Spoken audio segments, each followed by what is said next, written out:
Pre-Calculus Unit 1, Lesson 7, Modeling with Functions. So we want to be able to write verbal expressions as mathematical equations. So to do that, we're going to define variables for the unknowns, and sometimes it may help to draw a geometric picture and label it in order to help us write that mathematical equation. As the first example, it says, what is the selling price of an item that was purchased for a given price by a business and then marked up 44%?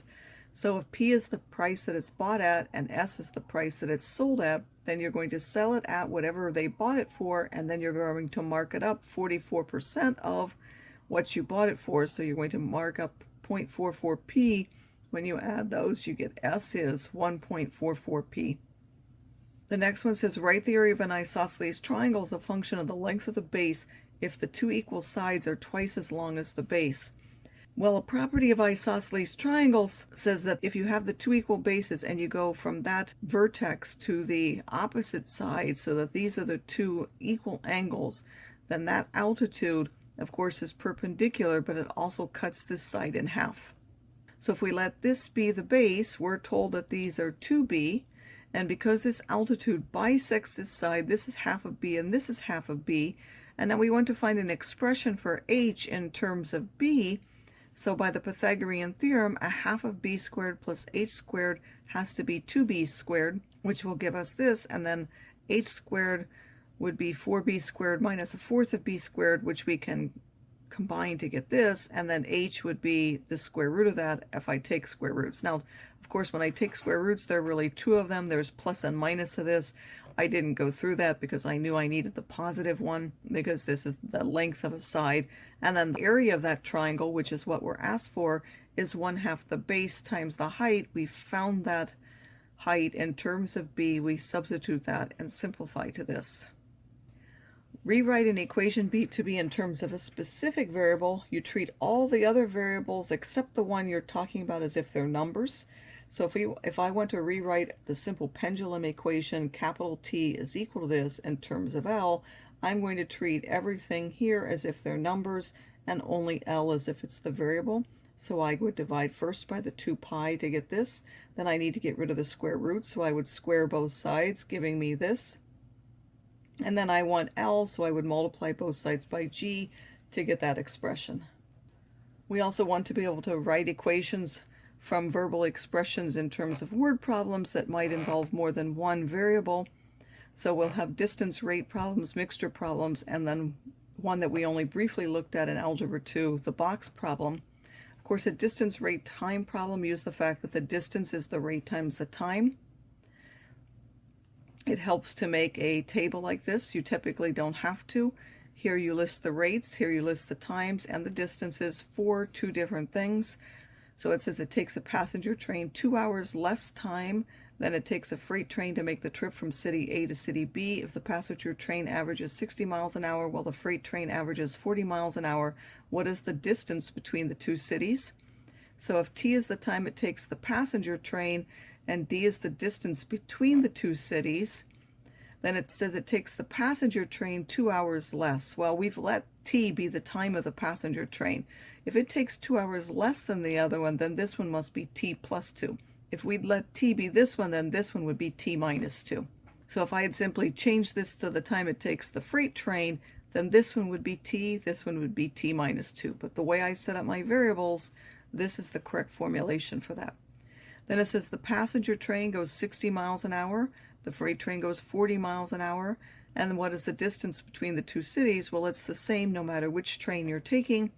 You take the rate times the time and get the distance. That's one equation. The rate times the time equals the distance gives you the second equation, and then you have to solve those. Using the method of substitution, we can simply substitute this here and solve for and get T equals 4 and D is 240. So the two cities are 240 miles apart. And if we had been asked, it would take the passenger train 4 hours and the freight train 6 hours. For mixture problems, we have two or more things mixed together to give certain conditions.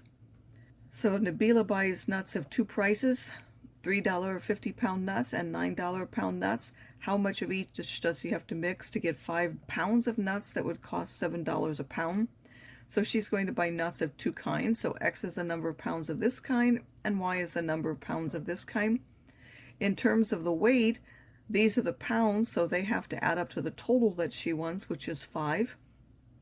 And then in terms of the cost, well, the 3.5 times the X plus the 9 times the Y has to be the total cost of all the nuts, so that has to be the 7 times the 5. And then we're going to solve this by elimination. I'm going to get rid of this by multiplying by 3.5 using the method of elimination. I would find that Y is 3.18, X is 1.82, so I would need 1.82 pounds of this and 3.18 pounds of that. And of course, you note, as a double check, those do add up to 5. And here's another example that works similarly. I'm not going to go through everything. Just know if you have a percentage problem that you have to actually change that 70% to 0.7. So on these, these are the number of milliliters, so the total number of millimeters was 250. And then this is the amount of that was alcohol.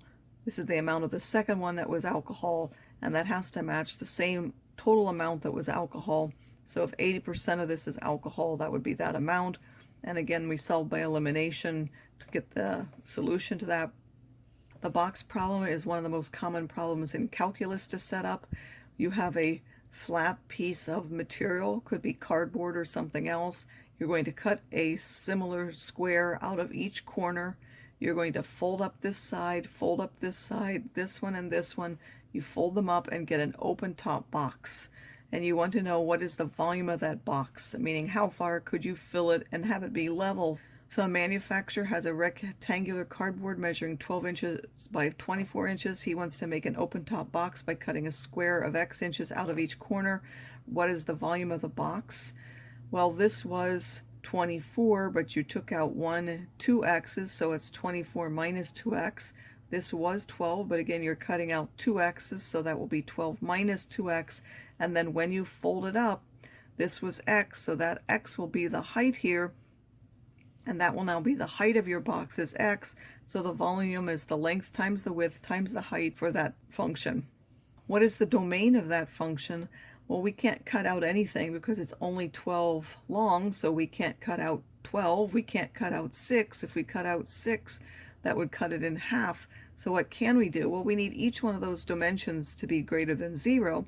If you solve for 24 minus 2X being bigger than 0, you get X is less than 12. If you solve this one, you get X is less than 6, and then the height X has to be bigger than 0. Well, together, the only things that satisfy all of these is if it has to be less than 12 and it has to be less than 6.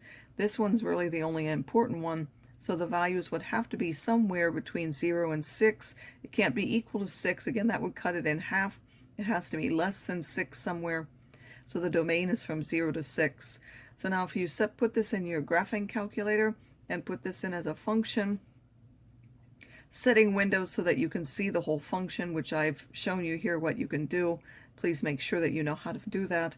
Then you could look for the maximum of that function and find out what it is and which X that would give it to you.